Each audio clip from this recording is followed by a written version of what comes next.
ఇంకా ఒక్క మాటలో చెప్పాలి అంటే accidental chief minister Revanth Reddy గారు అడ్డిమారి గుడిదెబ్బలు అయినవు.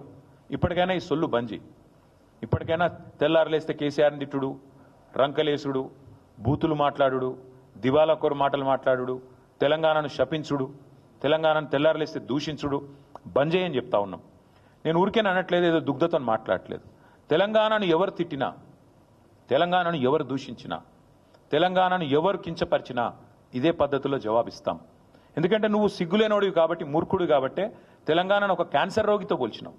తెలంగాణ ఒక వ్యాధిగ్రస్తమైన రాష్ట్రంగా మాట్లాడినావు. అందుకే నేను అంటున్నాను, నువ్వు మూర్ఖుడివి, చదువుకో. నీ సొంత సహచరుడు, నీ ఉప ముఖ్యమంత్రి, నీ డెప్యూటీ ఇచ్చిన నివేదిక చదువుకో, సిగ్గు తెచ్చుకో, బుద్ధి తెచ్చుకో అని చెప్తా ఉన్నా. ఇంకొక మాట కూడా నేను చెప్తా ఉన్నా. మరి మేమేమో ఇంత పని చేసినాం, నువ్వేం పని చేసినావు ఈ సంవత్సరంలో? అది కూడా చెప్తా. ఏం చేసినావంటే ఈ సంవత్సరంలో ఈ సన్నాసి చేసిన పని, ఇగో ఇది కూడా వాళ్ళ నివేదికనే, మాది కాదు. ఈ సన్నాసి చేసిన పని ఆయన ఉప ముఖ్యమంత్రి గారు బయట పెట్టినారు. ఇగో మేము దిగిపోయే నాడున్న రేషన్ కార్డుల సంఖ్య 89,97,000, అంటే దగ్గర దగ్గర 90 లక్షలు. 89,97,000 అని ఆయనే చెప్పిండు మేము దిగిపోయినాడు. మరి కొత్తగా వీళ్ళు ఏమని ఇచ్చిండ్రా? యాజ్ ఆన్ ఆయన చెప్పిన లెక్క 31/8/2024, ఇంకా తర్వాత ఎన్ని కట్ చేసిరో తెలియదు, దాదాపు 1,00,000 కార్డులు తొలగించినామని చెప్పిండు ఆయన. కొత్త ఇయ్యలే, ఉన్నాయి కట్ చేసిరు. ఇది నేను చెప్పలే, నిన్న బట్టి విక్రమార్కి ఇచ్చిన రిపోర్ట్ ఇది. ఇగో మీ సన్నాసి చేసిన పరిస్థితి ఏంటంటే, ఇగో 1,00,000 రేషన్ కార్డు, 1,00,000 పైచిలకు రేషన్ కార్డులు తొలగించిండు. ఇంకొక మాట చెప్తున్నా, తొలగించడమే కాదు, ఇవాళ పేపర్లలో వార్తలు ఎంత కిరాతకం అంటే, వీళ్ళు చెప్పే ఎంత దిక్కుమాలిన మాటలు అంటే, ముఖ్యమంత్రి అనేటోడు ఇన్ని పచ్చబద్దాలు చెప్తాడని ప్రపంచంలో ఎవరు అనుకోరు. ఇదే ముఖ్యమంత్రి చెప్పిన అబద్దాలను కూడా బట్టి విక్రమార్క గారు ఎండగట్టి ఉతికి ఆరేసినారు. ముఖ్యమంత్రి ఎక్కడ పోతే అక్కడ వాగుతున్నాడు. ఏమని? అప్పులకు మిత్తిలకే నెలకు 6,500 కడుతున్నా అని చెప్పిండు. ఇది వాళ్ళ రిపోర్ట్. ఇది కూడా ఆ రిపోర్ట్లకెళ్ళే నేను కోట్ చేస్తున్నా. మీకు ఈ కాపీ మొత్తం ఇస్తా. నేను చెప్పింది ఏది తప్పైనా ఏ శిక్షకైనా సిద్ధం. ఇది వాళ్ళ రిపోర్ట్. ఇందులో ఏం రాసిండ్రు? ఇగో ఇది వాళ్ళ రిపోర్టు. దీని ప్రకారం government of Telangana state accounts as of January 2025, అంటే పోయిన నెల ఈ రిపోర్ట్. ఇందులో ఏం రాసిండ్రు? మిత్తిలకు ఎంత కడుతున్నామని రాసిండ్రు తెలుసా? పోయిన 10 నెలలు మొత్తం ఇప్పటిదాకా కట్టింది ఎంత అంటే 22,056 కోట్లు. 22,056 కోట్లు. నెలవారీ లెక్క కూడా ఇళ్ళనే ఇచ్చిండు. పాపం బట్టి విక్రమార్క అమాయకంగా ఇరుక్కున్నాడు. ఆయన ఉద్యోగం ఉంటుందో పిక్తుందో కానీ ఇగో నెల నెల కూడా ఇచ్చిండు. నెల నెల మిత్తి ఎంత కట్టినాం ఏం చెప్పిండు ఇలా? పోయిన ఏప్రిల్ 24లో కట్టిన మిత్తి 1,865 కోట్లు, మే నెలలో 3,700 కోట్లు, జూన్లో 5,000 చిల్లర కోట్లు.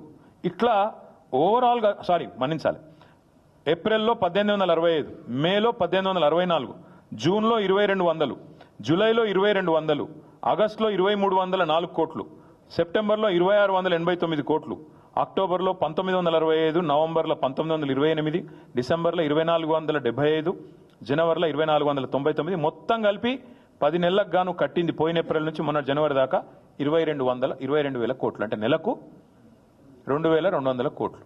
మరి 6,500 కోట్లు అని చెప్పిన బోగస్ ముఖ్యమంత్రి సిగ్గు లేకుండా నెలకు 4,300 కోట్లు అదనంగా కడుతున్నా అంటే ఏడబోతున్నాయి అవన్నీ? టకీమని రైతుల ఖాతాలను పడతలేవు, టకీమని తులం బంగారం అయితే వస్తలేదు. మరి టకీమని రాహుల్ గాంధీ ఖాతాలో పడుతున్నాయో ఢిల్లీలో చూడాలి. గింత అబద్ధాలు, గింత పచ్చి అబద్ధాలు, గింత దిగజారుడు బజారు భాష ముఖ్యమంత్రి మాట్లాడొచ్చా? గిన్ని అబద్ధాలు చెప్పొచ్చా? మిత్తి 6,500 కోట్లు అని ముఖ్యమంత్రి చెప్తాడు, లేదు 2,200 కోట్లు అని ఉప ముఖ్యమంత్రి గారు విడుదల చేసిన నివేదిక చెప్తా ఉంది. ఇగో ఇది వీళ్ళ వాస్తవ రూపం. ఇంకా దారుణం ఇదొకటి. ఇంకా దారుణమైన విషయం చెప్తాను.